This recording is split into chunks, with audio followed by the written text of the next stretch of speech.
front, Bill. Bill, we've been watching the Columbus basketball.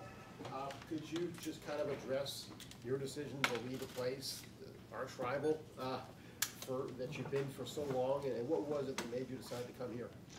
Well, the first thing, you're right. I mean, I'm very fortunate to have had the opportunity to work at two of the greatest programs in the country and in all of college football. And you know, luckily you add Notre Dame in there. You know, I kind of say, wow, I've had a pretty good run. And the big thing, you know, leaving Michigan was a very tough decision. I spent 13 years there. But I also have spent 19 out of the last 24 years coordinating. And to have the opportunity to be a co-coordinator at a great university like Ohio State was something an opportunity that I really wanted to pursue. And that was the biggest thing. And what would your role at Michigan have been if you had stayed? Defensive line coach. And that's what I was for the last 4 years. With Coach Hoke, I was the defensive coordinator, and two or three of the years with Gary Moeller and Lloyd earlier, I was the coordinator. Front row and middle, Dave? Hi, Greg. Dave Biddle from 24/7 Sports. Welcome. I know a lot goes into it when you're running a defense, but if you had to just kind of break down your defensive philosophy in a nutshell, how would you explain your defensive philosophy? Well, I guess the first thing I'd like to say on that, on running a defense, I'm also very excited about the fact that there'll be co-coordinators. And the last time I was a co-coordinator, we were fortunate enough to win the national championship at Florida.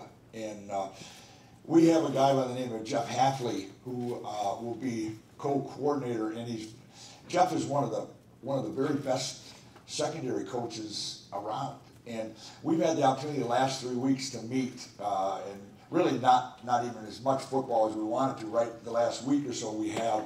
And I've just been so impressed with his knowledge of the back end. So together, the two of us will try to put together what is best for the team. And, you know, as far as what we're going to run, you know, I'm not going to go into that. You know, I know one thing, we're excited about the young men that we're having the opportunity to coach, and we'll go from there. Third row left, Dan? Dan Hope from 11 Warriors. Greg, you being a co-defensive coordinator but not having a specific position group, kind of how do you see yourself splitting time in terms of working with the different position groups? I'm going to be the greatest young assistant coach you've ever seen. I've already said to Larry Johnson, you know, we have competed for years. And I look at Larry as being one of the best, if not the best, defensive line coach in the country. Now, you know, I've coached defensive line a long time, and I'm not going to say where I rank. It's not my job to say that. But I did say to him, Larry, when you coach D-line, there's a lot of times on a practice field when there's special teams, and the D-line's not really involved in that a lot. I said, let me be your assistant. Put me wherever you want. I'll coach whatever you want right there, and it'll be two of us doing it. So, you know, I'll be helping out with wherever needed. You know, I'll be with the backers a lot. You know, Al Washington will do a tremendous job with them. But there's two inside backers, and then there's sometimes an outside linebacker, which is a different position, and that's where I can help with that.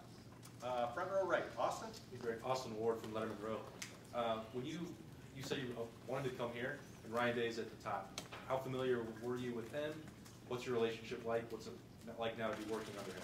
Well, I was fortunate enough at Florida to know Ryan Day. Ryan Day was a great young coach then, and I remember him. You know, when you coach, there's guys that you come across that are younger coaches that come in, and you're not with them a long time.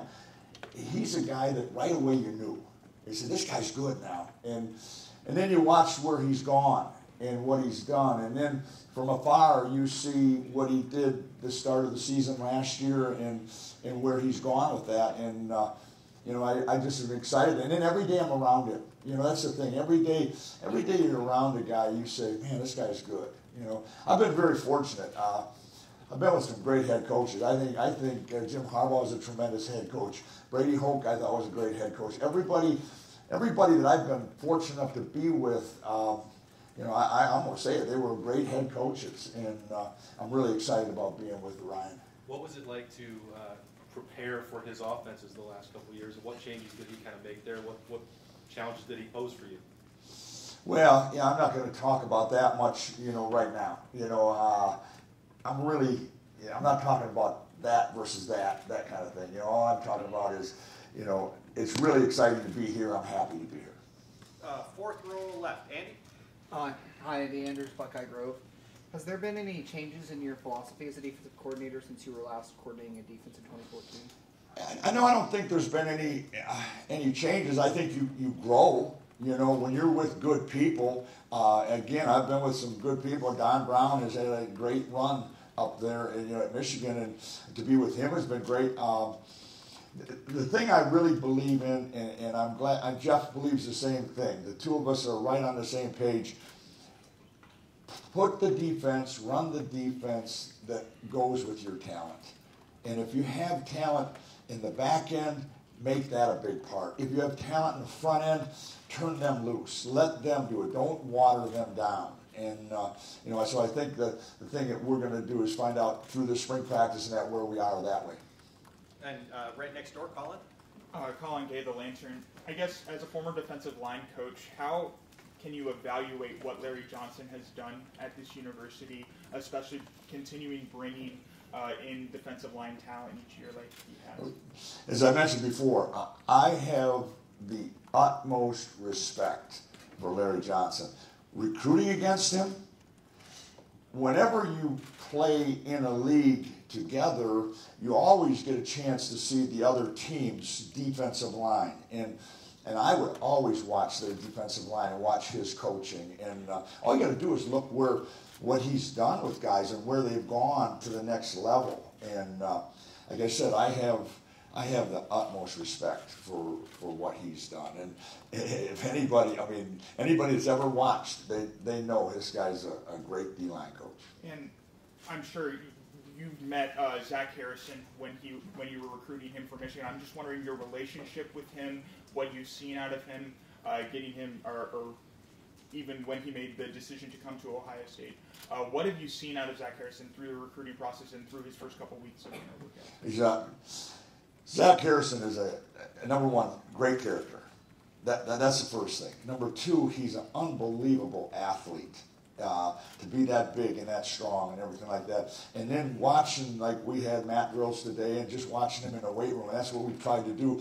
The new coaches that have come in have all tried to be around the players to get to know him. And I mean, he's everything you thought when you recruited him. You know, and I mean, he's a special athlete. Front row left, Doug. Doug Lamorese, Cleveland.com. Greg, what did you think of Ohio State while you were at Michigan? Well, you got tremendous respect. I mean, you got the two winningest programs in college football. I mean, you know, you can't help but say this is a great program. You know, and I go back again. Like sometimes you like to pinch yourself. I said, you've been at Michigan, and you got a chance to go to Ohio State. And now you're at Ohio State. You've been at two of the greatest programs. I mean, I had the utmost respect for him. Yeah, the other thing that Urban Meyer and I were together at Notre Dame, at Florida, and the thing, what he built and what he sustained and kept going and he's done, I mean, that speaks for itself. And I know you're far from the first person to change sides in the Ohio State-Michigan rivalry, but 13 years is a long time at Michigan.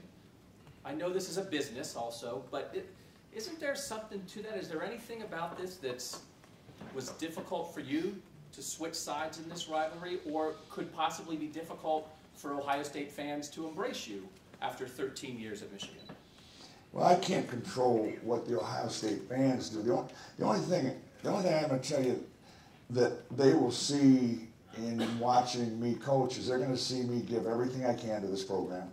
They're going to see that I will always try to coach the players the best they can possibly be coached, and how they perceive it and what they do, that's up to them. As far as the rivalry and as far as that, it's always hard when you leave when you leave people you've been with for 13 years, when you leave people that any job, the one thing about college football, when you leave one program and go to another, that's one of the hardest things there is, because different college than other things, you're giving everything you have to those players. You are every minute with them, trying to make them the best you can be. So, and that's the way I've always been as a coach, is I've always tried to say, I'm going to give you everything I can to make you the best you can be. Now you got to give it back. So it's always difficult. Is it different though because it's Ohio State, Michigan, or would you say no, it's just taking another job? Well, I don't know if it's different or not. I know one thing, when I left at one time and went to Notre Dame, that was a hard deal. When I left Notre Dame and went to Florida, that was a hard deal. I'm saying that everywhere I've ever left, because I've really tried to give everything to the people I'm working with. And I never have planned. One thing I can always say too is I've never been one of those guys that said, boy, I want to do a good job here so I can go there. I've thought I was going to stay at every place I've been for my whole life. And nothing's changed that way. I got time for one more question. Front row, Angelique. Greg, Angelique Shingelis, Detroit News. Greg, when were you approached about this job? What was Harbaugh's reaction to it? Did he try to keep you? And since it's the last question, I'll ask a couple of ones. Did you get a chance to talk to the players, and what was their reaction? Well, Coach State called after, I can't remember the date or anything like that, but approached me on the job. Then obviously I went and talked to the head football coach. Coach Harbaugh was great, okay? And he understood that I wanted to coordinate, and it was an opportunity to be a coordinator, and that was what I wanted to do, and not much you're going to do about that. The hardest thing probably was calling the players. And again, it's been hard everywhere you're ever at because of what you give those players and what they give you. But that's part of life. I mean, IBM, if you're working for IBM or something like that, someday you have to call somebody and say you're going somewhere else. It's the same thing, but it was hard. It's always hard. And you went to West Bloomfield. I know that they sent you some balloons and stuff, some of the former players. What was your, I didn't know that. I didn't see the balloons. You know me, Angelique. I didn't see those things. I heard they handed them to you. I'm not going to answer any more questions. Coach, thank you very much.